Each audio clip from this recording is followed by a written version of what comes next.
P D M مل کے ہم سینٹ کے الیکشن میں حصہ لے رہے ہیں اور ہمارے حصے میں جتنے بھی امیدوار آ رہے ہیں انشاءاللہ ہم نے اعلان بھی کر لیں اپنے امیدواروں کا. اور میں بات کروں گا پختونخوا کی. پختونخوا میں انشاءاللہ عوامی نیشنل پارٹی، جمعیت علماء اسلام، پاکستان پیپلز پارٹی اور پاکستان مسلم لیگ مل کے امیدوار اپنے اکٹھے کھڑے کریں گے اور پھر اس طرح الیکشن لڑیں گے. آپ یہ بتائیں کہ یہ پی ڈی ایم کی جو تحریک چل رہی ہے اس میں بار بار اس میں ٹوسٹ آ جاتا ہے، اس میں رکاوٹ آ جاتی ہے. ان رکاوٹوں کو دور کرنے کے لیے قیادت کو کیا اسٹیپ اٹھانے چاہیے اور عوامی نیشنل پارٹی کے اس بارے میں کیا موقف ہے؟ دیکھیں، جو رکاوٹیں آتی ہیں اصل میں یہ تاریخ میں پہلی دفعہ ہے کہ جو مقتدر قوتیں ہیں انہوں نے چن کے اپنی مرضی کی حکومت بٹھائی ہوئی ہے. اور یہ ہمارے لیے بالکل یہ تحریک ایسے ہی ہے جیسے ڈکٹیٹرز کے خلاف تحریکیں چلی ہیں، کیونکہ آج بھی وہی مثال ہے. اور لمحہ بلمحہ جو طاقتور قوتیں ہیں وہ حکومت اور عمران کے ہر ننگے کردار میں ان کے ساتھ کھڑی ہوتی ہے. پی ڈی ایم اپنی کوشش کر رہی ہے.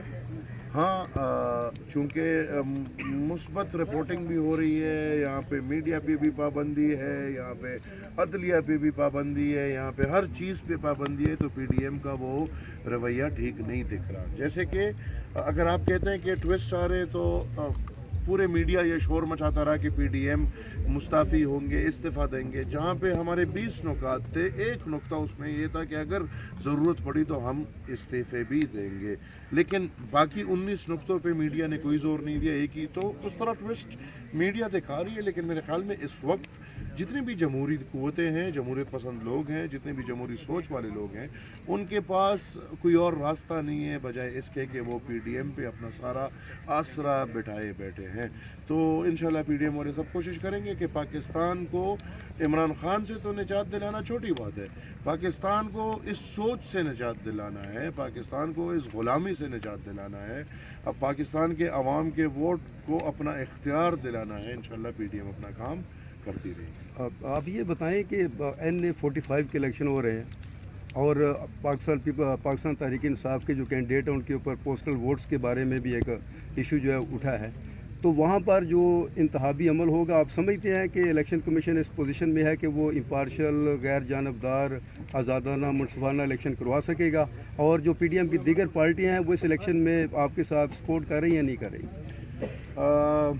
دیکھیں، جہاں تک الیکشن کمیشن کی بات ہے تو الیکشن کمیشن تو پچھلے چند دہائیوں سے ہم کہہ رہے ہیں کہ منصفانہ کردار ادا نہیں کر پا رہی. آپ دیکھیں نوشہرہ میں آپ نے ادھر کی بات کی، میں ادھر آتا ہوں، اس سے پہلے میں نوشہرہ کی بات کرتا ہوں. سٹنگ وزیر گھوم رہے ہیں، کیمپین کر رہے ہیں، پروجیکٹس لگا رہے ہیں، وہ ہماری وزیر دفاع ادھر گھوم رہے ہیں، اور یہ الیکشن کے ضابطوں میں نہیں آتا.